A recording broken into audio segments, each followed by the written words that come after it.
So are you ready for an amazing journey with your family, your students, your community, your workplace? And I want that to be filled with ease, joy, and calm.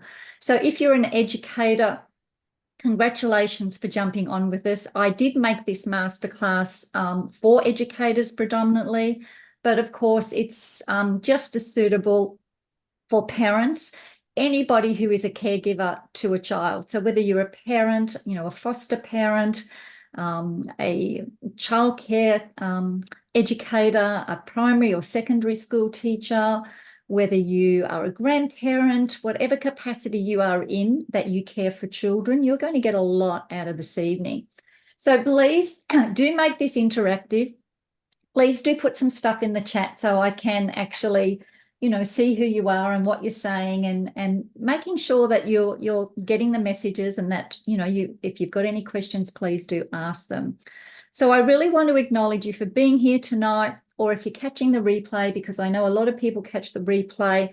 My hope is that the information shared will benefit you as a parent or as an educator, and your school, your family, or any of the families you actually support.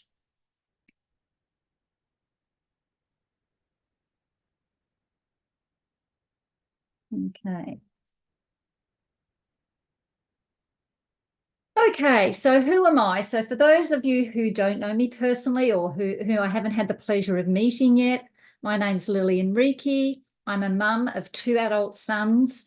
My very youngest son, who is the reason I do this work, he's the topic of the 6 books I've written. He is an amazing human now, but both of my sons are in their 30s, late 30s and early 30s, with 7.5 years between them. I'm a primary school teacher by trade. I have a degree in the Bachelor of Arts in Education.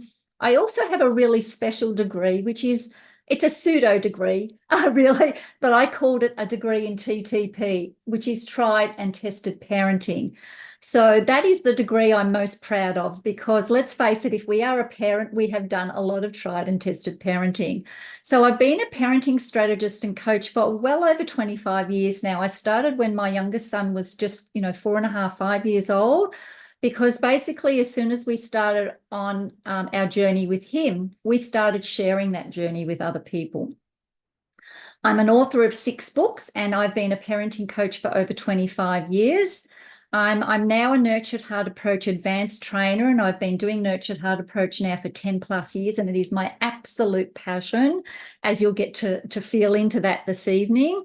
I'm a seminar and workshop facilitator, and over the years, along with my husband Andrew, we have facilitated hundreds and hundreds and possibly even thousands of seminars over the years. I've been a parenting specialist on weekly radio, and also I've been featured on TV and many magazines and newspapers throughout Australia, too many to mention. And more recently, in more recent years, I've been a sought-after podcast or parenting summit guest all around the world. I've spoken on many in Australia, in the UK, in the US, in Africa, where else? Several in America, all over the place. And I work with people all over the world, which is really, really exciting. So why am I here? I have such a passion for this work, I really do. And I want to share my own personal and my family story so that others may relate and benefit. Now, I could just get straight into teaching you guys some stuff tonight, but I think it's really important for you to understand why I do what I do and why I'm so passionate. And if you are a parent who's struggling or an educator, you will relate to my story, because you go, oh my gosh, she understands where I'm at. She understands what I'm going through. So I want to help connect parents, caregivers, educators, and practitioners together for the benefit of our amazing children. I want to be able to share the Nurtured Heart approach, which I believe is a true blessing for everybody who learns it, who values their relationships, and especially those of us who have relationships with children. But what you'll actually get to realize is that actually helps with all of your relationships, whether it be with children, with your partner, with your co-workers, friends, colleagues, anybody that you're interacting with on a regular basis, or even people you interact with that you you might just meet down the street. It's also for me to help you build inner wealth in our children and ourselves. And I'll talk about what inner wealth is in a little while. To help adults and children build positive portfolios of their strengths and greatness. And this is one of the key components of the Nurtured Heart approach, is to help us to build our own portfolios of greatness, but also to help us as adults to help build our children's. And basically to give any parents or educators and caregivers who might be struggling or feeling like it's a bit tough at the moment, some hope. So why am I so passionate? I actually asked one of my colleagues, Freddie Mendoza, who is also a Nurtured Heart approach advanced trainer, and I've done quite a bit with him. He's based over there in Tucson, Arizona, where Howard Glasser, the founder, is based. And he wrote this beautiful testimonial for me, so I'm going to read it to you. He said, Lillian Reiki taps into her experience as a teacher and a mum, and melds this with her powerful and inspirational family story of struggle and triumph to deliver the tenets of the Nurtured Heart approach in a truly transformational masterclass. I'm amazed at how quickly Lillian can form bonds and trust and get people to look at their own histories and family dynamics to grow in understanding and developing tools to relationship in the best and most productive way they can ever imagine.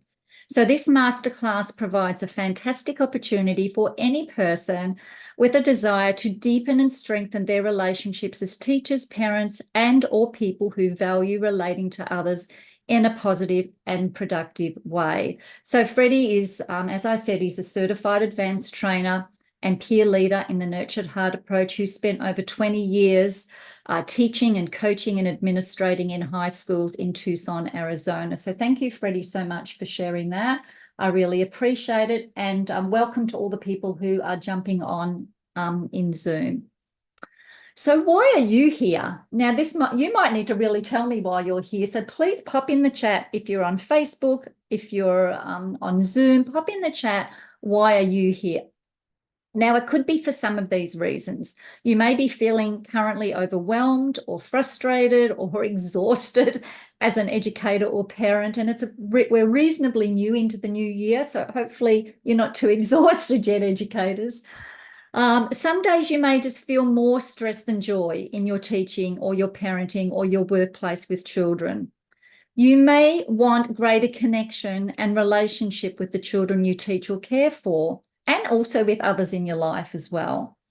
The children you teach or care for maybe aren't being as cooperative as you might like them to be. They're not listening, they're not being respectful, they're just being challenging in the classroom or at home. You might want to find new ways to acknowledge the greatness and grow the qualities in the children you care for. Or you may just want to feel a bit better about how you're currently showing up as a teacher or a parent. And I know that when I was a teacher and I was in the classroom for about 17 years, I haven't been for many, many years, but I was for 17 years. And I was always looking for ways to show up better as a teacher, to be able to give more to my students and to be able to have them enjoy their experience with me as their teacher for the year or for whatever period of time I was with them. You may feel like you want greater connection, or you might feel like you're losing your connection with the children in your care. And once again, that can be in your home or that can be in your classroom as well. Or maybe you just want to do some things differently or learn some new strategies. So whatever those are is all fine. Now, if you think about, and we're not going to focus on challenges and frustrations, but of course we do have them, don't we? We all have challenges, we all have frustrations. So if I had a magical parenting wand, and you are a parent on the call, so you could be an educator and a parent, or you could be just a parent, or you could be just an educator, you could be a blend of all of those. What would you most love for me to magically do or solve for you? So if I could just get my parenting wand and go abracadabra, that's now solved, what would that be? Please do put some comments in the chat box. I would love to see some comments coming in on the Zoom chat box or on Facebook if you're listening into Facebook. And if you're an educator, what are the biggest challenges you observe within your teaching and dealing with the various children that you teach on a daily or weekly basis? So they're just some points to ponder. And then, of course, whenever you join something and you take the time out of your valuable time to join something like this, I'm hoping that by the end of this evening, you will take note of something you've learned that will be helpful for your family, and for your teaching and for your relationships. And then, of course, what will your action steps be moving forward? Now, that might be something you'll have to decide later, but please keep that in mind as we progress through. So quickly, what are we going to cover in this masterclass? I'm going to cover our family's journey and why we are so passionate about helping so many families and educators to enjoy happier and healthier children and relationships. I'm going to share about how I was introduced to the Nurtured Heart approach. What is the Nurtured Heart approach? Some of you may know a little bit about the Nurtured Heart approach. Some of you may not know much about it at all. Some of you may know a fair bit about it. I'm going to talk about transformation and that it actually starts with us, all of the adults. I'm going to talk about inner wealth and building a positive portfolio, which is, for me, what Nurtured Heart approach is really all about.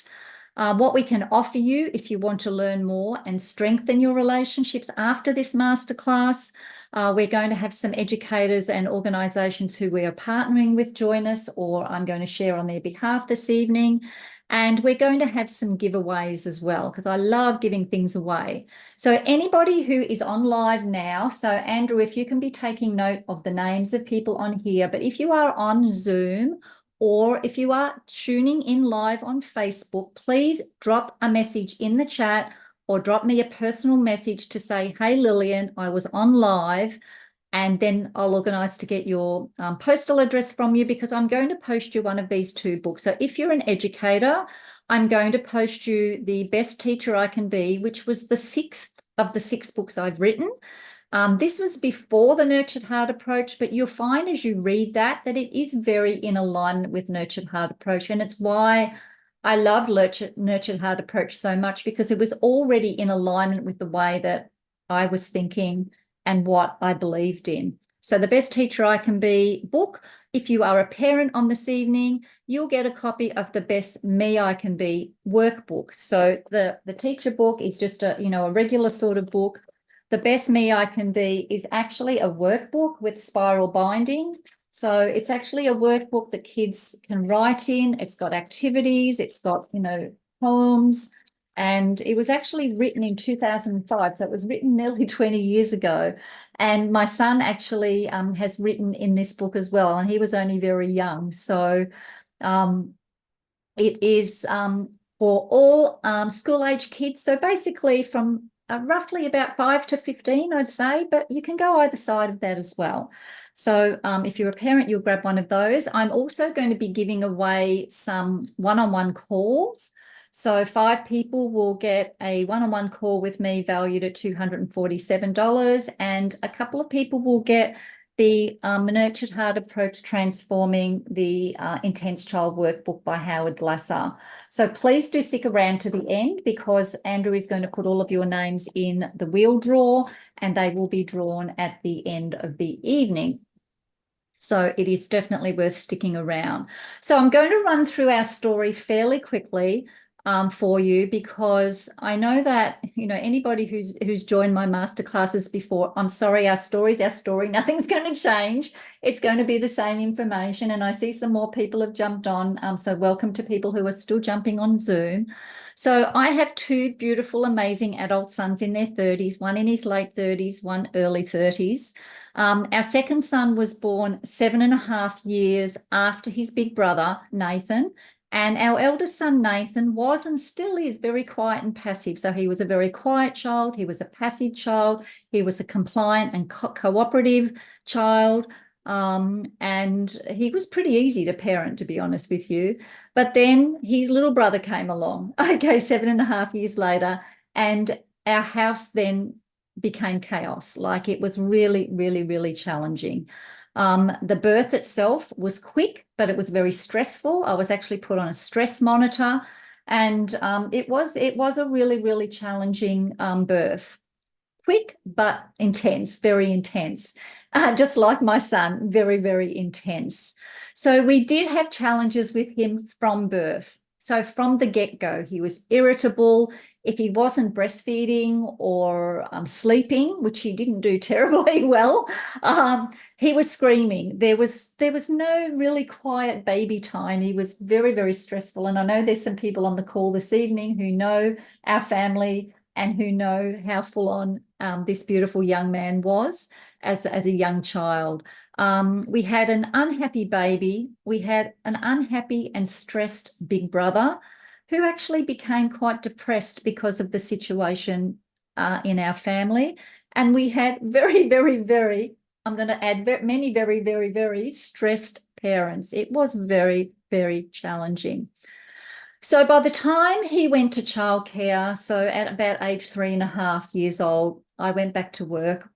And it was evident that the carers, the childcare educators, really, really struggled with him.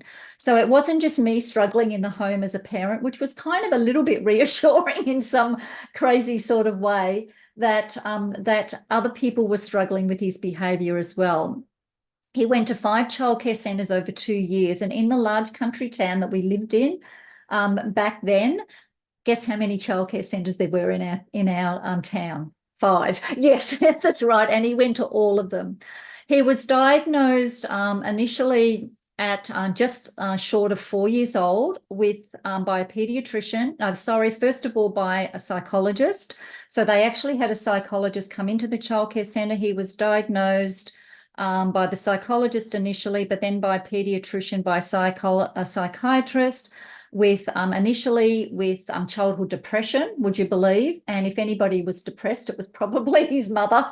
But he was diagnosed with childhood depression, ODD, which is oppositional defiant disorder, if you haven't heard of that one, ADHD, which is more commonly known attention deficit hyperactivity disorder, or as I like to call, amazing driven hyper-focused determination. I like to use that acronym in a different way.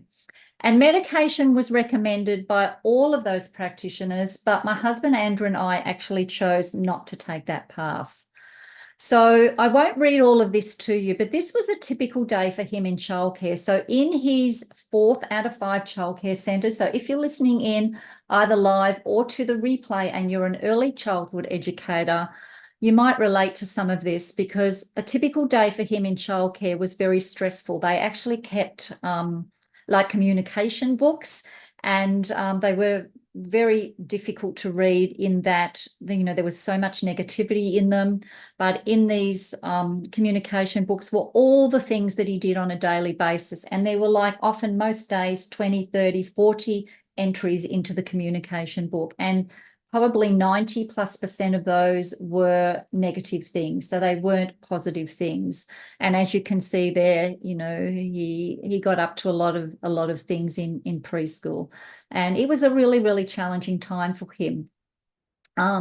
And it was stressful for me as a parent. I can remember going in to pick him up from at the end of the day and kind of wanting to put, big dark glasses on and a big hat. So because I knew people were saying, that's that mother with the challenging child. So if you are a parent feeling these feelings, I can really understand, because it was challenging. And here I was going off to work as a teacher, and looking after a classroom full of kids. But I had this one kid of my own that I was having so many challenges with.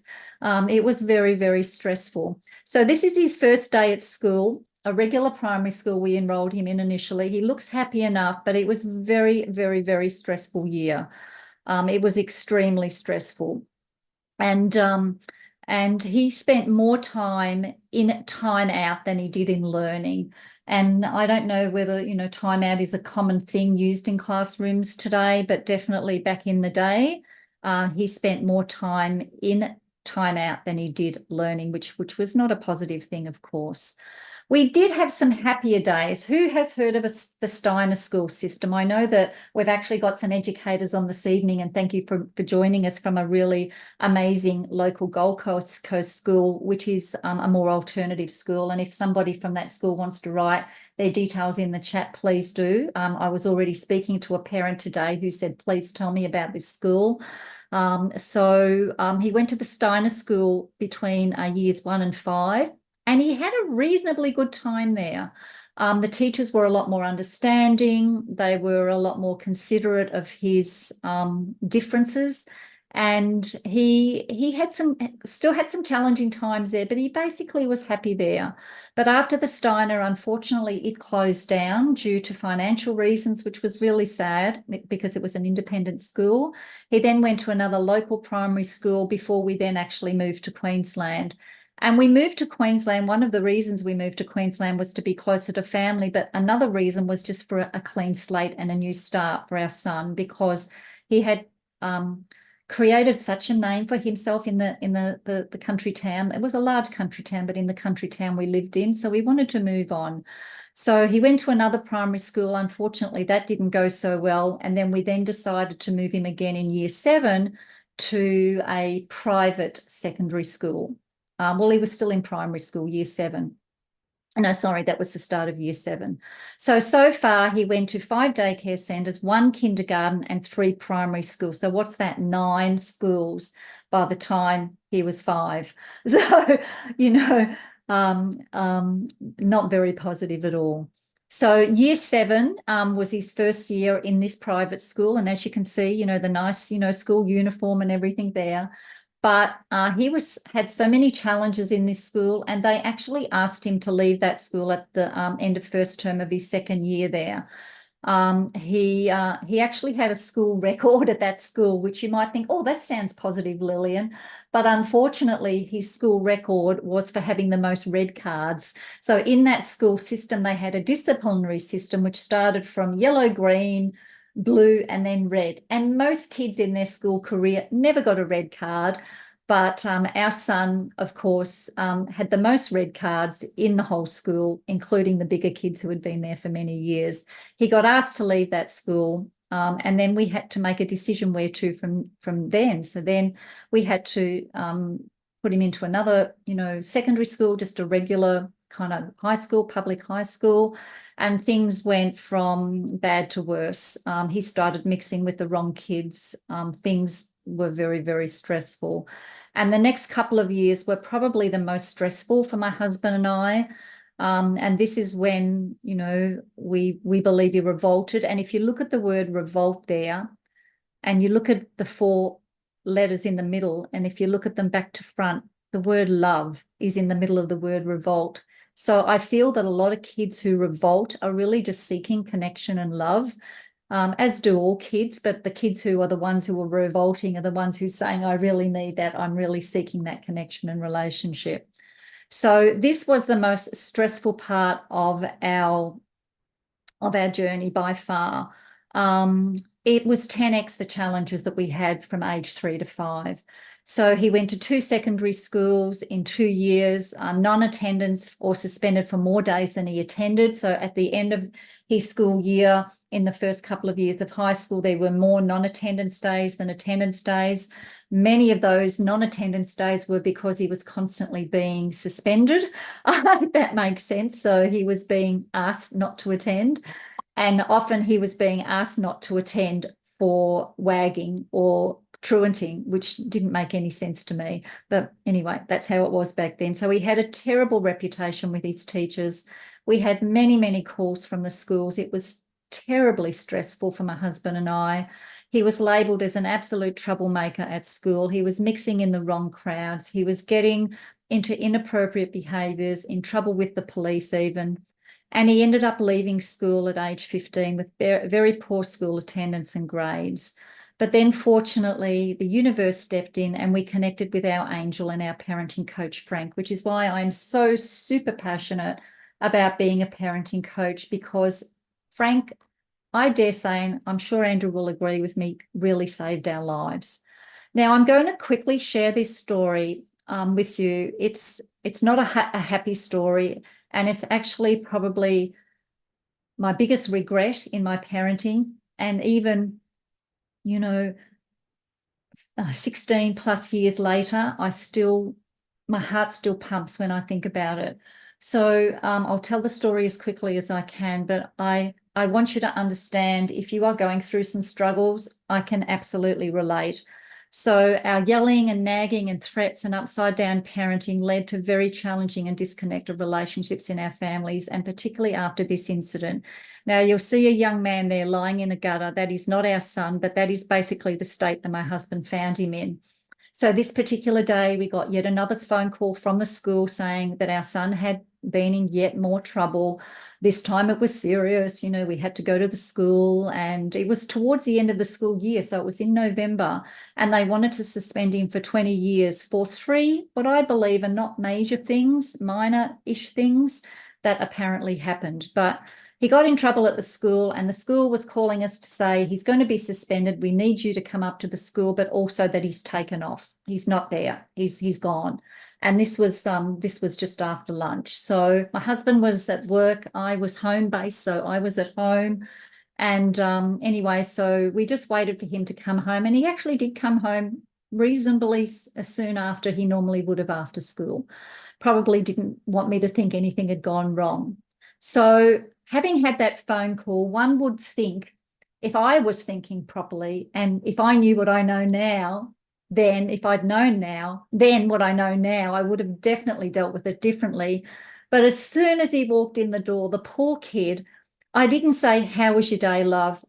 Tell me what happened. I've got a phone call from the school, but I'd love to hear your perspective. Are you okay? What happened? I'm your biggest supporter and fan. I'm here to listen to you. No, I went straight into the, how could you do this again? Another phone call from the school. I can't believe it. Why can't you get it right? Why are you always getting in trouble? Why can't you be like the other kids? I went straight into what we now call upside down parenting, focusing on all the things that had gone wrong. I almost had steam coming out of my ears. I was so angry and I was so upset, but I didn't even take into consideration my son's feelings. And I feel I'm not a bad person. I'm not even a negative person, but I just went straight into that negativity, and I feel so remorseful for that. And he obviously thought, bleep, bleep, bleep, even my mum doesn't believe in me. Even she's not even prepared to listen to me, to hear my part of the story. And when I said, you're this and you're that and you're grounded, he just said, bleep, bleep, bleep, use your imagination, all those words, I'm out of here, mum. So I thought he might just blow off a bit of steam and then come home for dinner, but he didn't. Hours went by and my husband got home from work and we started to become very worried. He wasn't answering his phone. And it got to about 8:30 p.m. And my husband decided to jump in the car and drive around the neighbourhood to see if he could find him. A bit of a long story, but he eventually found him. An older kid who he sometimes hung around with had told my husband he wasn't in a very good state. He'd seen him earlier. And my husband basically found him like that. He was in a drunken stupor in the gutter, slurring and vomiting, didn't know his name, basically couldn't sit, stand, walk. Whatever he had consumed in that prior 6 hours, 5 or 6 hours, he was totally inebriated, absolutely just couldn't stand, walk, talk, or anything. And my husband brought him home. And of course, our instinct was to try and say, what have you done again? Where have you gone? But whilst he was missing, we called our parenting coach and had a talk to him, and our parenting coach gave us some advice, and he said, just be there to be his biggest supporter and fan. Don't worry about what's happened. Just be there to make sure he's okay. So basically it took him almost 2 days to sober up, and we were just there to support him. We let him know we were his supporters and his fan, that we just were there to love him and to help him get through this. Now, prior to coaching with our parenting coach, I can guarantee I would not have done that. I would have done some very different stuff. But in that short period between when he came home from school and we spoke to our parenting coach and got that advice, thankfully, because he really saved the situation. But that really became, I think, the beginning of our healing, because he then saw us as being on his side. He saw us as, okay, I've made a mistake, but they didn't jump down my throat. Mum did initially, but then, I sat with him downstairs on the floor for nearly 2 days and slept with him down there. He was just vomiting and slurring, and it was really, really negative. But after that, the healing really did start to begin. He had shocking relationship with his big brother. His big brother, who was the quiet, compliant, cooperative one, really struggled over the years with his younger brother's misbehaviour and challenging behaviours and his disruption to our family. But after this incident, the healing actually began. That's actually, I remember that day. That's the day that my eldest son graduated from uni. He did 6 years at uni. He's a naturopath, herbalist and nutritionist. I'm very proud of him. And my son there was about 16. And that's another couple of photos a few years later, and then a few years later again, this one a bit more recent. So they now have great relationships. They're very different. They still have their moments, as brothers do, but they're very supportive and loving towards each other, which is fantastic. This is my gorgeous family, my husband Andrew and myself, of course. That is our youngest son there in the middle with his beautiful partner Amy. That's our oldest son Nathan. So that photo's maybe a couple of years or so old. This photo is just a few months ago. And I'm so blessed to have such a beautiful and amazing family. So Andrew, I don't know if you're on, but I was just going to get Andrew just to share a quick couple of minutes just to share from his perspective of having, you know, a revolting child to being absolutely best mates and business partners. So are you there, Andrew? Yes, I am. I am trying to turn my video on, but that's anyway. Can you hear me all right? Yes, we can. Yeah. For some reason I can't turn on the video. Sorry. It seems like Zoom's playing up too. I have this wonderful opportunity to have another bash at parenting.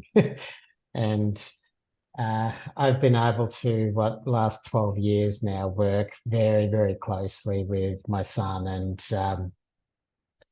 and make a better job of it second time round, because we learnt so much first time round, and the connection I enjoy with him now is something that's really quite hard to describe.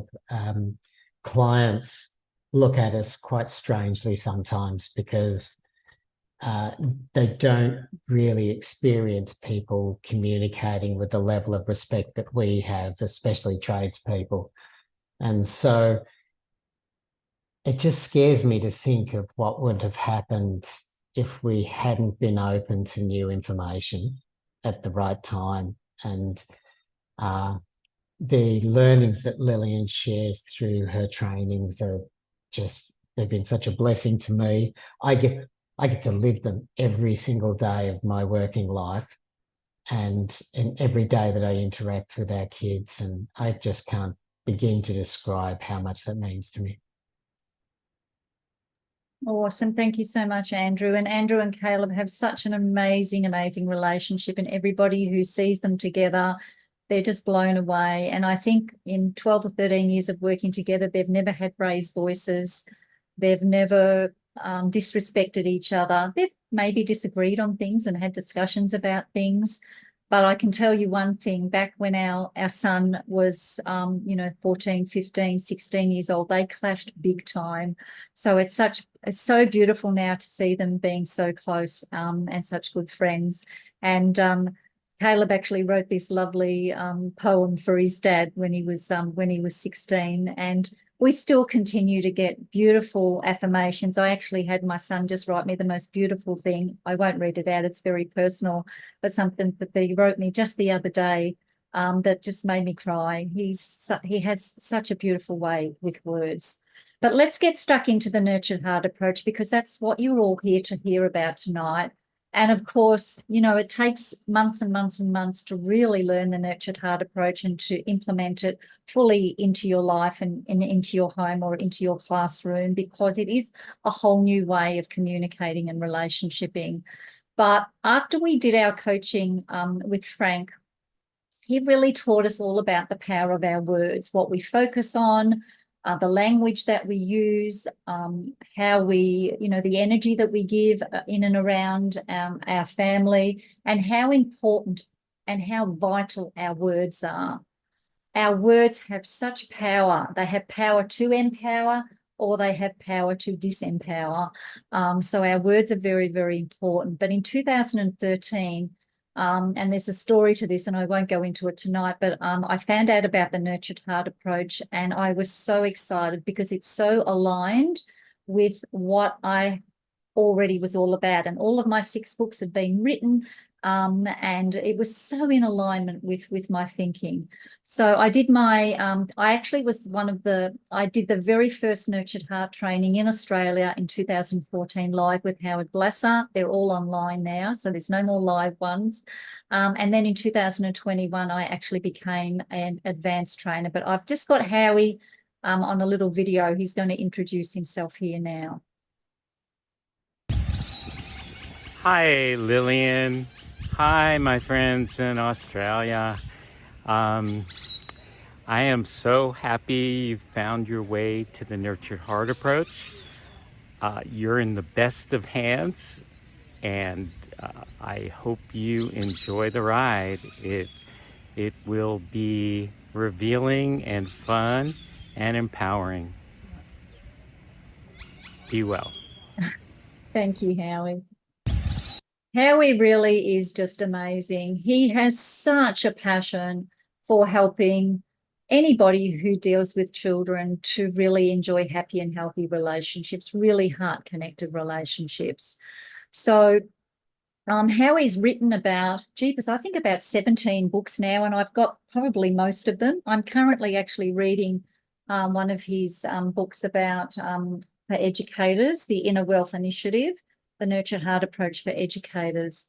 But I'm just going to read you out how he defines the Nurtured Heart approach. So for educators, and this is more for educators.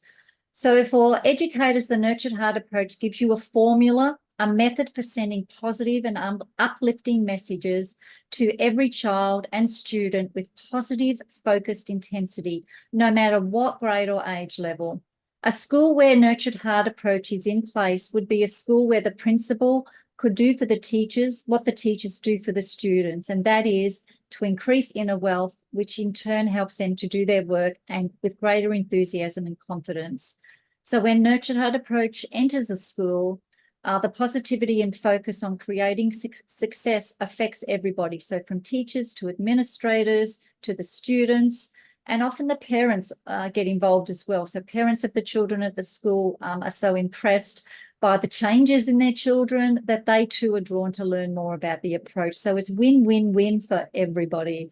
And I have definitely seen a lot of evidence about that. So in our eyes, improvement isn't good enough. It only brings about temporary change. Nurtured Heart approach is really about bringing about true transformation, which is, what we're all seeking. So what I've come to identify as a parenting coach and a parenting strategist and an educator over the years, and many people come to me to say, help me fix my kid, help me with my intense or challenging or, whatever kid. But really the transformation starts with us. It starts with us as parents, as educators, of any adult of influence in the child's life, as caregivers, as practitioners. The transformation has to actually start with us. We have to be the one who is open to the change. And sometimes as big people, as adults and as parents and educators, we have got our own generational trauma that we've lived through and have brought into our adulthood. And I know a lot of parents identify in their parenting the stuff that they didn't like in their own parenting. So it can become quite a generational thing. And even for us educators, I see still a lot of really what I consider old-fashioned ways of teaching and communicating with kids today. I see some beautiful communication and relationshiping with educators as well, but I see some what I believe very antiquated as well. So I think there's room for all of us to get more educated about how to relationship and to connect with others. So in the Nurtured Heart approach, we aim to build inner wealth and a positive portfolio for our children. So over the next couple of slides, I'm going to share a little bit more about what inner wealth is and how we help to build our children's positive portfolio. So whether you currently teach or are a parent of a young child or children, or perhaps you have older children, and I can see there are quite a few people on the Zoom. So please do share in the chat. Let us know if you're a teacher or what age children you teach, or if you're a parent, what age your children are, just to give us a feel for who is on the call. But inner wealth, and this is actually a quote that I took straight out of this book from Howard Glasser. I have my own way of explaining inner wealth, but he explains inner wealth as the ability to feel successful, cope and be happy, and grow within ourselves and other people. It is a multifaceted inner experience of our greatness and deeply connected to our feeling that we have meaning, that we are important just by the virtue of being alive. So for me, inner wealth is a combination of so many things. It is a combination of self-love, of self-esteem, of self-value, of self-worth, of self-appreciation, of self-respect, and just a sense of who am I as a person? What do I stand for? You know, who am I, and what value do I have to others and to the world? You know, a deep sense of who we are, and yeah, basically what we stand for in all of those aspects that I've just shared with you there. So many of our children's current portfolios are not the way we'd like them to be. And please, you know, think about this if you are a parent or if you are an educator. And once again, please do share in the chat. I'd love to hear what age children you are teaching or parenting. And Andrew, if you are on and you can see the chat, just yell out and let me know, because I've got a lot happening here on my screen. So your child's current portfolio might have some of these things in it. I must deserve to get yelled at. Why? Because they're always being yelled at. I hurt and disappoint people. Why do they think that? Because people tell them. I can't get things right. Why do they think that? Because people tell them. Parents, educators, whoever, other adults. I'm not good enough. Why do they think that? Because they feel that way because of the way other people react or things that other people say to them. I'm not smart. I'm dumb. I'm not happy. I'm sad. I'm not worthy. Why do they feel that way?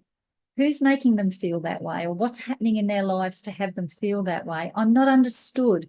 How many kids actually say to their parents, you don't understand me, or even their educators? Things work out for others, but not for me. They can see other kids at school or in their family things are working out for, but why aren't they working out for me?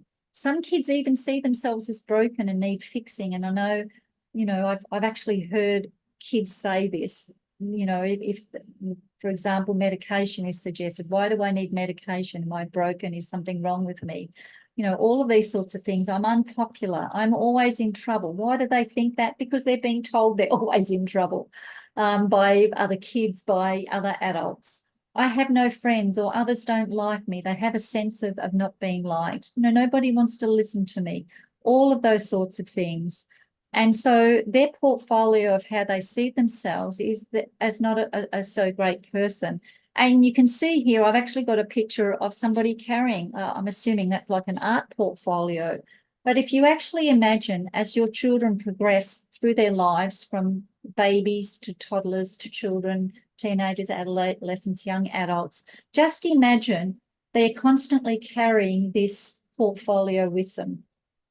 And constantly different things are going into their portfolio. And the more they're hearing those things or feeling those things or having people tell them those things about them, the more they believe them. And when they really, really believe them and they go into their portfolio, they stay there. And it's really difficult to take them out because they're so entrenched with feeling that way about themselves. So it's not really a task of erasing an old portfolio. The task is to create a new portfolio that is energetically aligned. And what I love about the Nurtured Heart approach is that we want to confront children with who they are by using any moment to point out their successes. You remember my story I just told recently? I used every moment to point out my son's failures rather than focusing on his successes. Embedded what we have to say about a child's greatness into first-hand experience of the moment. Now, I'm sure, knowing what I know now, I could have handled that so much better, so much better. Yeah, we want to help to have our children have a portfolio that might look a little bit more like this, a portfolio where the child sees themselves with growing greatness and self-love.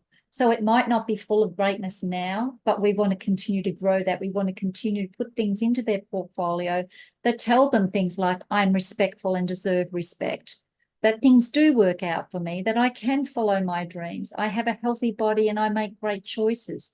Why? Because we're telling them that. I feel happy and fulfilled. I'm liked and love myself. I have amazing friends and attract positive people. I use great self-control. Why are they saying that? Because we're telling them constantly. We're giving them irrefutable proof that these things are true. Others want to listen to me. Why do they think that? Because we do listen to them. I'm worthy. I have many skills and talents. I'm strong and resilient. I can do anything I put my mind to. I'm kind and compassionate. I'm respectful and deserve respect. So the portfolio we really want our kids to have is this one with growing greatness and with self-love and self-respect and self-compassion and self-appreciation. So this is quite a long read, but I actually asked in my Nurtured Heart community if there were any educators or people who work in the school system who would like to share. And this beautiful lady, Jill Berlin Legato, she's actually a social worker, so she's not a teacher, but she works in schools and she's a Nurtured Heart trainer and coach. Now, I'm just going to make this a bit bigger so I can read it. So Jill says, my name is Jill. I have worked at Manor Lappin English Town Regional Schools for 24 years. So she's been around a while. We are a pre-K to 8th grade district with 8 schools and close to 5,000 students. I am one of the district's social workers and the Nurtured Heart approach facilitator coach. In addition to my work at school, I am also a child psychotherapist in private practice and use Nurtured Heart approach with every one of my families I work with. I was certified as a Nurtured Heart approach trainer in March 2022, so she's reasonably new at it, and have led our district in its implementation since September 22. I've been running into more and more intense behaviours as the years go on, and I was feeling more and more helpless to assist these kids to both manage their enormous feelings and to help them to make better choices when they were dysregulated. Many of the interventions that I used would help temporarily, but rarely stop the behaviours completely. I was left feeling frustrated, and once I was trained in Nurtured Heart approach, it all came together for me. The Nurtured Heart approach is not a plan, it's not a curriculum, it's an approach. It's an approach to relationships, an approach to your students and children, an approach to the difficulties you encounter, and an approach that dictates your intentions as you look at and interact with the world. Because our students who have significant intensity have only experienced constant focus on the negative that is seen, using the Nurtured Heart approach means that we as educators and parents can actually change their trajectory. We can make them see how amazing they are. We can help them believe in themselves and show them what they are capable of. And for us as grown-ups who love these children, it enables us to shift from a place of frustration and helplessness to a place of confidence and purpose and intention. Our energy, both towards these kids as well as within ourselves, shifts from exhausting to invigorating. I love that. We have had numerous success stories with our students, some big and some very small. But as the approach itself encapsulates, those small successes pave the way for more to come. We have included our whole community in the training of the approach. Everyone in our district, so that's a district of 5,000 students, everyone in our district, from administration to teaching staff to transportation staff to custodial staff, are trained. And as an essential element of our success was having parents participate in the training so that our students are getting a seamless message of their greatness from school to home. So if you can imagine building that portfolio from home to school and back to home again, how amazing that would be.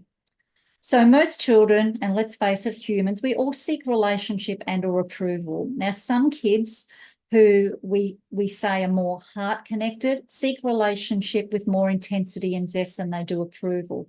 Now, in my home, that was my youngest son. Some children who are more head connected can often seek approval over relationship, and that's probably my oldest son. But both heart and head children do need both relationship and approval, and they definitely both need nurtured heart approach nurturing. Often when we introduce this into school situations, the educators feel like this is, more something for the challenging or more intense kids, but all of our kids need this. And I'll tell you a quick little story why the head kids also need it. And once again, my heart's pumping just thinking about this story. And it's in my book, The Revolting Child, A Blessing in Disguise. Our eldest son, who was the head kid, got so depressed because of his heart-connected, his heart-centered little brother, that he became suicidal. He was so depressed. He actually did attempt to take his life as a young teenager, put a noose in a tree, and nearly went through with that because he was so depressed. So we need to share this with all of our kids, the ones who are out there seeking it, and even the more introvert and quiet kids. They both need it. If you're an educator or a parent, you'll know your heart from your head kids. And often it's the heart kids who you might call the more intense, or those who are a bit more demanding, or, are more attention seeking or demand relationship more from you, and otherwise known as the kids who more often seem to misbehave and seek attention. So think about it. If you're an educator and you're dealing with several children, or even a parent with more than one child, you'll be able to identify your heart connected from your head connected kids. So let's quickly go through the 3 core components of the nurtured heart approach. Now, I can only do this very quickly. I have less than 30 minutes left to finish this masterclass. I could talk about it all night if you were willing to stick around, but I'm going to give you a very brief overview. Those people who join my course, it's a lifetime course, so we go through this over weeks and months and even years with people who stick around long enough to continue learning it. But the 3 stands are absolutely no, absolutely yes, and absolutely clear. So absolutely no. So, and this can be challenging for parents, because sometimes as adults, if we were honest with ourselves and transparent with ourselves, most of us and many of us are better at being negative than we are positive. It's kind of like our default, isn't it? But stand 1 is, I refuse to energize negativity. I will not reward negativity, which can include disruptions and outbursts that distract children from their greatness, with elevated energy, connection, or relationship. And it's really about being intentional to watch where your energy is flowing. And you may have heard this saying, where attention goes, energy flows, and consequently results show. And that's with all aspects of our life. Parenting, relationshiping, health, wellness, business, finances, everything. That's basically a law of the universe. So, but it definitely stands strong in the nurtured heart approach. So, there's no mandate to never drop the ball or else on this stand, because, especially when we're getting started, if you do find yourself energizing the negative, just do a simple switch it or reset yourself, which is in our stand 3, and just start again. And even if you've gone way down that, road of bad land of negativity, as Howard Glasser says, we can just, reset ourselves and come back into our stand 2, which is my favorite stand. So stand 2 is absolutely yes. I relentlessly create and energize positivity and success. I will energize and nurture firsthand experiences of success. I will work immediately to identify, describe, and express appreciation, even for the babyest of steps, towards better behavior and more appropriate ways of dealing with things, whether they're large or small. A child takes in manifesting his or her positive choices and intrinsic greatness. And sometimes we have to do some, really quick work to find those things to positively energize. And it can even be coming out of a very negative situation, because we're wanting to actively initiate opportunities for our children to be successful. And sometimes we can even do this amidst a challenging time. I know Simone's just joined us. She's come from another meeting, and she's going to be sharing with us in a little while, and she's going to share how she uses this so beautifully in her teaching at such a beautiful level, as well as in her home. So when you do the Nurtured Heart course, or my long course, or one of my shorter courses, we teach these 4 different recognition techniques. But keep in mind, it's a little bit like learning a whole new language. So just imagine you don't currently speak German or Japanese or whatever the language is, and you're coming to me to learn that language. You cannot, in a day or a week or a month or even 3 or 4 or 5 or 6 months, learn a whole language fluently. It takes a lot of effort. It takes a lot of dedication and commitment to learning the words that turn into sentences, that turn into paragraphs, so that it becomes natural for you to be able to speak that language, so that if you wanted to go over to Germany and speak to the locals in German, that you would be able to do that fairly fluently, understanding the grammar and the pronunciation and all the different aspects of the German language, right? Which is quite a complex language because it has masculine and feminine and all these different aspects. I know because my eldest son, has learned German. So we have 4 different recognition techniques. I'm not going to go into those this evening because they're quite involved and there's quite a lot to learn them. But just keep in mind that we do teach those throughout the rolling course. And we have you practice those, because we don't speak naturally in the Nurtured Heart way. It's something we do have to learn. Some of us have a more a natural instinct to communicate in a positive way, and others not so. So some of it comes a bit easier than it does for others. Now, stand 3 is absolutely clear, or absolute clarity. Now, often parents want to get straight to stand 3. They say, tell me about the rules and the consequences. How do we deal with all of that? But just keep in mind, imagine if you were building a 3-story building. You can't put up the 3rd story of the building until your foundations and your 1st and 2nd stories are solid, right? You can't just put a 3rd story up there. You've got to put the others in, and they've got to be solid, right? So I don't even bring stand 3 in. I do incidentally, but it's not something that I'm, wanting to teach you at the get-go, because I want you to get stand 1 and stand 2 working really well before you worry too much about stand 3.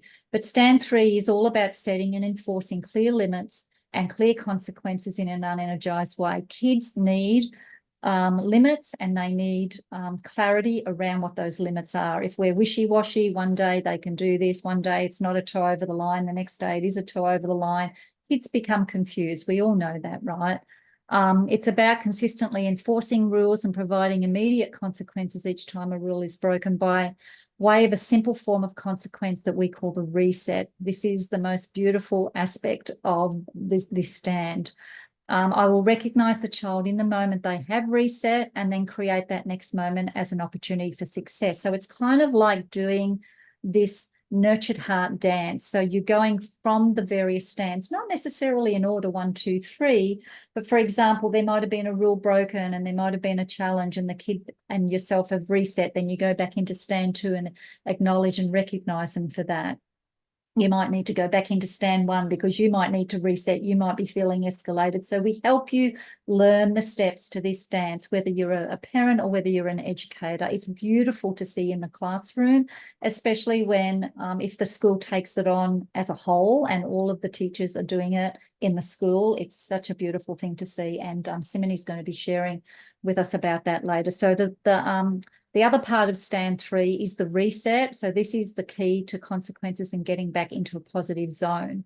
So the reset, once again, don't have a lot of time to go into a lot of detail now, but we don't have your regular consequences, timeouts, taking away privileges, extra chores, the various, consequences that we have at home and at school. The reset just allows the child to self-regulate, to figure out, when their nervous system is escalated, and to do some deep breathing or some other exercises to help regulate them, so that they can come back into the game again, so that they can come back into the positive environment that we want them to be a part of. We don't want them to be stuck in the mistake or the rule broken. We want them to be able to reset and get back in to beautiful recognition as quickly as possible.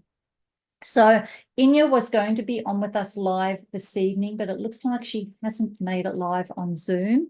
So I will share her testimonial with you. Inya is both a parent and an early childhood teacher.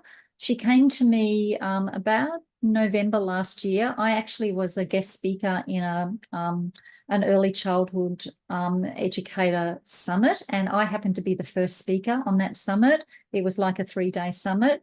And I had many people reach out from that summit, and several of them have joined the course, and Inya's one of them. And Inya is absolutely the epitome of the perfect nurtured heart student. She is amazing. So I'll read you what she said. I'm Inya, and I'm so excited to share my journey with Nurtured Heart Approach. I'm a single mum of 2 little ones. They're not so little, they're like 8 and 10, running my own family daycare business. Life was pretty hectic, to say the least. I found myself feeling drained and just not enjoying being a mum like I wanted to. But then everything changed when I stumbled upon the Nurtured Heart Approach at the Family Daycare Summit that I just spoke of. Lillian's speech really struck a chord with me. I thought, that sounds so relatable, and I want to change for my family. So I decided to chat to Lillian, and thanks to the possibility of a payment plan, I was able to fully immerse myself in the course. I started implementing Nurtured Heart techniques at home, and it made such a difference from the very first few days. I felt more connected to my kids, more present in the moment, and can see the goodness, or said in Nurtured Heart, away their greatness in them again. Her eldest daughter is very intense, to say the least, and it's working so well with her. Fast forward a few months, and I'm still learning and growing every day. Using NHA principles in my family daycare has completely transformed the atmosphere. It's like this positive energy just radiates through the space. The children feel seen and generally are less inclined to press buttons, and if they do, it is my cue to reset and change my angle.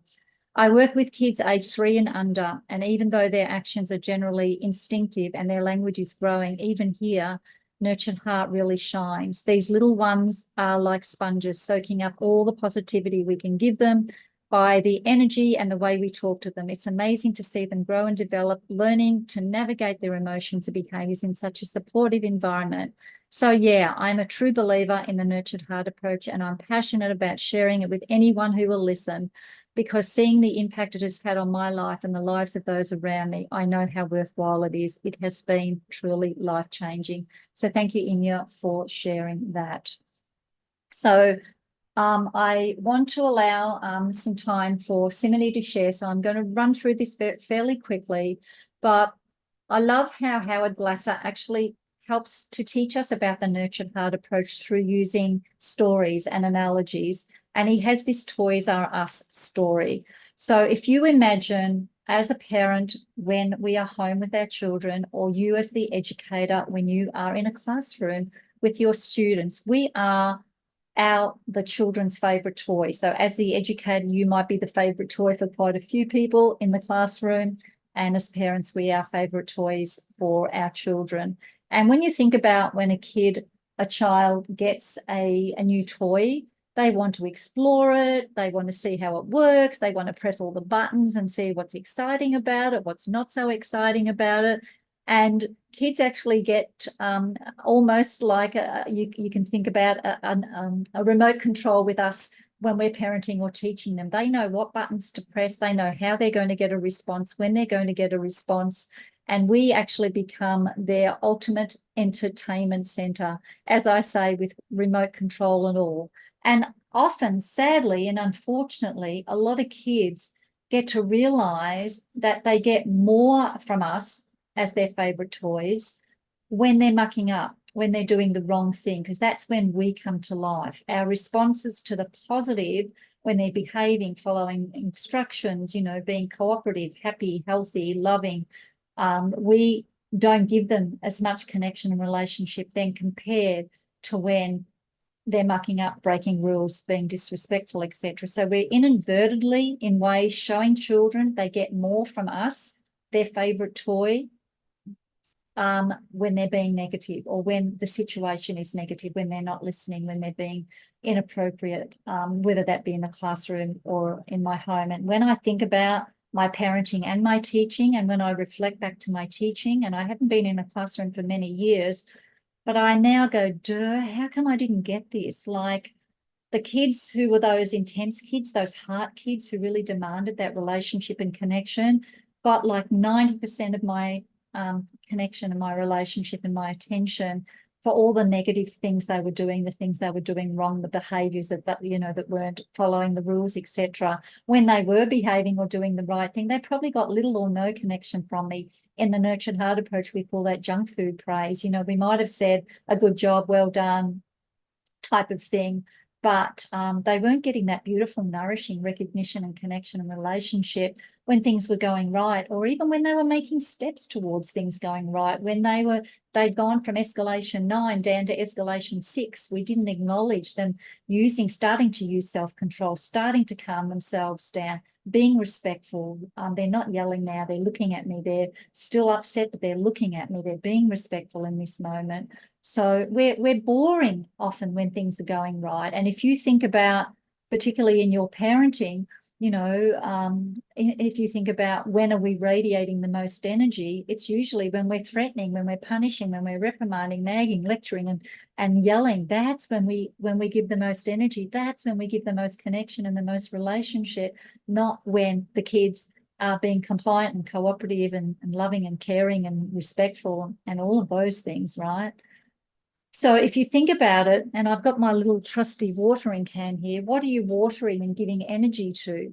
And if you think about taking your watering can full of beautiful, nutrient-rich water out into the garden or out into your pot plants, etc., you're not going to purposefully give that beautiful water to the weeds. You're not going to go and water the weeds, because really, mostly we don't want the weeds to grow, do we? So we're not going to go and water the weeds on purpose. We want the flowers to grow, or the herb garden, or the veggie patch to grow, or the trees or the pot plants to grow. We don't want to water the weeds, so we wouldn't purposefully go out and give them that beautiful nutrient-rich water. But when it comes to our parenting, we are actually watering the weeds often. We're giving more attention, energy, connection, relationship to the things that we don't want to grow. And we call that, in the nurtured heart approach, upside down energy. So if the toy is more alive, more animated, more compelling and energized when things are going wrong, then that gets transmitted and translated energetically to feeling more loved and valued and more celebrated in relation to problems. So Simone, if you'd like to get yourself ready, I would love Simone to come on and share her experience of the nurtured heart approach to date, both as a parent and as an educator. So are you there, Simone?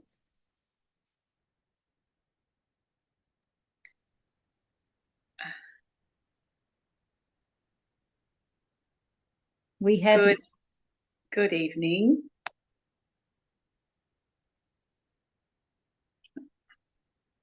Hi, Lillian. How are you? Can you hear me? Yes, we can hear you, and we're so excited to hear what you've got to share. Thanks for having me on. My husband, Marcus, and I have 4 children, as you know, Lillian, and their ages are between 8, 6, 5, and 3 now. And gosh, I remember we looked at each other one day and realized that we had lost the joy of parenting. This is our story. How we came about to find NHA. We personally have chosen not to get a diagnosis for our children, but we do have intense personalities in our family dynamics. And this requires even more support from us, the parents, as many of you will know. And one day I stumbled upon the Parent Support Network website. Then, Lillian, you and I had a phone call, and I realised what upside down parenting was. And from there, we decided to leap into NHA. It was a leap of faith, and it became a really transformative journey. And it's still continuing now, a year later. And every day brings real joy back into our parenting. NHA truly has been the pathway to that for us. It's just been amazing. Yeah. I am also a casual teacher, besides parent, at our local Montessori school. This school has a prep to year 6. And I do help facilitate community programs for children after school, like kids clubs in our local community too. And I was excited by the results we were seeing in our family. And then I was very excited when our school incorporated NHA into the classrooms. It created a really positive culture. That's what I noticed it does. And it's my absolute go-to as a casual teacher. It builds quality relationship avenues and allows really clear discipline. And that is such a blessing when you're a casual. And I really wanted to say that it shines in any situation, particularly intense or challenging situations. I'll never teach or parent without NHA, ever. And I continue to improve my skills all the time. I'm still learning as well. And this heart-centered approach, it might not be common in our education systems yet. And I know it can be new to a lot of my colleagues and friends. But getting on the live calls with you, Lillian, has really helped me to feel connected and to continue growing. Yeah. And even my own children and my husband use it on me now. It's so good. Awesome. Thank you so much, Simone. It's such a blessing to have in the group. So enthusiastic. And actually, Simone's husband, Marcus, is a master at this too, isn't he, Simone? He uses it as well with your 4 children, which is it's fantastic to hear. So thank you, Simone, for sharing. And I truly appreciate Simone because she also recommended this to the local school that she does her casual work at the bigger Thomas More Montessori school. So I'll click onto that slide, Simone, and if you want to jump in and share anything else, please do. Let me know. But Simone kindly shared this with Donna McCulloch, who is the principal there. And Donna trusted Simone, who said this is amazing. And so the school, it's only a small school with only a handful of teachers, but they have done the course. They've gone through all the modules and done the course. And I did fortnightly calls with them for over a couple of months, so probably about 6 or 8 calls with them, just checking in and seeing how they were going and nutting some things out with them. So the school is implementing it, using it step by step. And Simone going into the school is also helping them because Simone's got a lot more experience. So I'm super happy that, Donna trusted Simone and trusted me and has taken this into their school. And, my goal is and I know I've spoken to you about this before, Simone, is for schools and parents to be back to back on this, just like with the testimonial with Jill earlier. When the school community and the parents are back to back with the Nurtured Heart approach, it's absolutely win-win-win for everybody, for the children, for the parents, for the whole school community, but especially for the children. So thank you, Simone, for what you do. And thank you for introducing it to the bigger Montessori school in New South Wales. And thank you for being on live with us this evening, Simone. Appreciate you, love. Thank you. Thank you, Lily.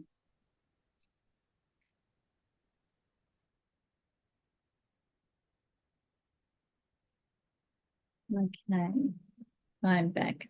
So thank you so much, Simone, and thank you to Donna, if you're listening in, Donna, for trusting us and taking this on as well. We really, really appreciate you. So Andrew, just giving you a bit of forewarning, if you could start taking note of the people, because we've got a few people watching on Facebook and the people on Zoom, because we are going to do a prize draw very shortly. So just the last couple of slides, just in finishing off before we close out this evening, I'm going to pose this question to you. Who would love to enjoy a happier and healthier home and classroom and more loving, connected relationships with their children? And I think it's a silly question to ask because I think, everybody's going, yes, of course. But if you are sick and tired of the yelling, nagging and threats, both either at home or at school, hopefully not so much at school, If you crave a closer, more respectful relationship with your children, and trust me, I speak to so many parents who are struggling with this, especially as the children get into their teen years.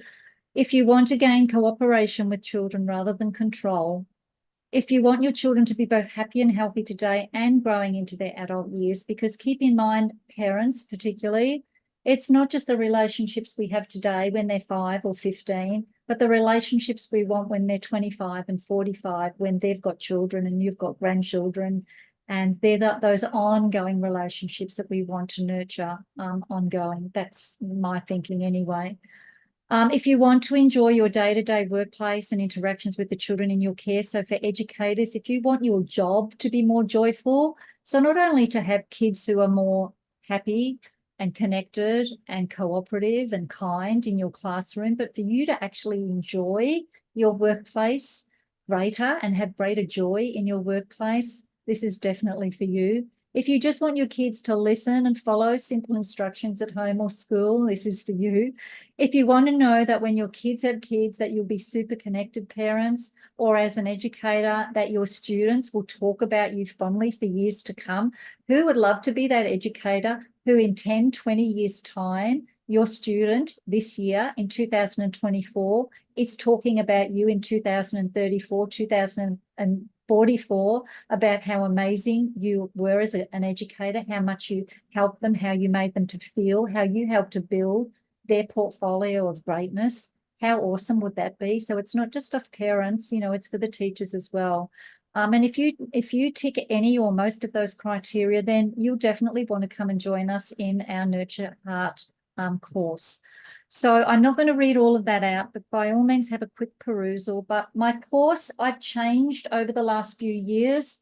I was doing like one-day trainings and, you know, weekend trainings, and then I was doing 4-week, and then it went to 7 weeks, and then 9 weeks and 12 weeks, and then we got up to 24 weeks. And what I was finding, and the feedback that I was getting from people, was that they wanted to stay connected for longer, because like learning that new language, yes, I can come in and do a training in your school for the day, but it's the ongoing education that's really going to help you to really grasp this. It's jumping on calls, it's mixing and mingling with other people who are learning it at the same time. It's being able to role play and ask questions, not just learning the information, not just reading the book. And the book is amazing. Like, you can get a lot from just reading the book, but really it's connecting in. So that's why I now call it a lifetime membership. And it's a rolling course, because people can roll into the course whenever they want. They can roll out when they want. They can roll back in if they want.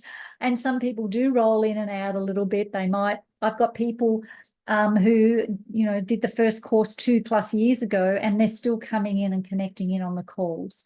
So we have a course portal. So all of the recordings from the 24-week course we did in 2022 are in there, and all of the ongoing Q&A and discussion calls that we have fortnightly are in there.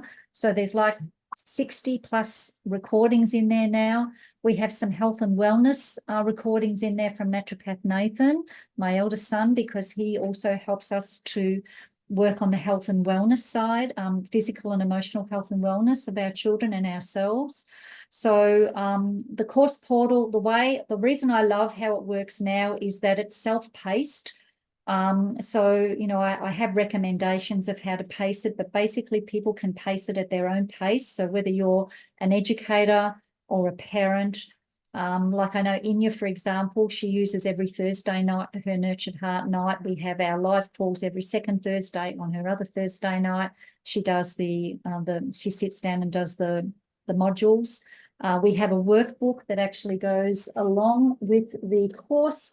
So that's a printed workbook, a 60-page workbook that I send you the file of, and you can photocopy that and make that into a nice book there. And the Transforming the Attention Child workbook, written by Howard Glasser, also goes along with the course. As a part of the course, you also get a one-on-one session with myself, and if you'd like to, one with Naturopath Nathan as well. We have so much support, so it's not just giving you the information and then saying, go on, work it out for yourself. It's a very supportive community, as Simone shared with you. So I haven't put any pricing on here for the reason of I know this evening, or anybody who's listening into the recording, we're going to have both families and schools and educators. So there are different pricing structures. So I thought best thing would be to have a conversation if you are keen to hear more, if you're just but if you're a parent and you just want to use it in your home and your family, that'll be one situation. If you're a school, then there are various scenarios we can work with, and I can accommodate your school or your education, place of education to suit you, and how you'd like to learn this and for how long you'd like to learn it. There are so many variables. That's why I've decided not to put any pricing on this evening, but I'm very happy and open to have conversations with you because I want this to work for you and for your community. So please do reach out and do let me know any questions I can answer for you. So hopefully you've had a bit of a chance to read that. And my why is my family. My why is the feedback that I get from all the people I work with, like the people who have shared this evening with Simone and Inya and the other people who have shared. My why is the relationship I have currently with my family, with my 2 adult boys who are in their 30s. We have the most amazing, beautiful, connected relationships. And my younger son, I can guarantee, hand on heart, had we not done this work, we would not have the relationships we have now. He was headed down a road I don't even want to think about. If you think back to that instance when he was 16, he was headed down a road that was not positive. Our relationships back then were not positive, and now they are so heart connected. They are so beautiful. My sons are my biggest supporters and fans, along with my husband, Andrew. I'm truly blessed to have them, and I'm truly blessed to have my family and the people I work with in this community. It is such a blessing. My son has written me some beautiful notes. These are from when he was younger, like when he was only a teenager and in his early 20s. I'm not going to read those out now. If you can read them out on the recording later, or if you're a quick reader, you can have a quick read now. But my son, particularly my youngest son, really appreciates the work we've done. And sometimes people come to me and say, oh, my child's 16 or 17 or 19 already. It doesn't matter what age they are. Or if you're an educator, you might be educating older kids, secondary school age kids. It doesn't matter what age the person is. I actually just spotted somebody who did my course a couple of years ago, and she reconnected a beautiful relationship with her mother in her 80s after doing the Nurtured Heart approach. She said it improved her relationship with her husband, her adult children, and her grandchildren. So she got a lot of value, of course, from doing the course.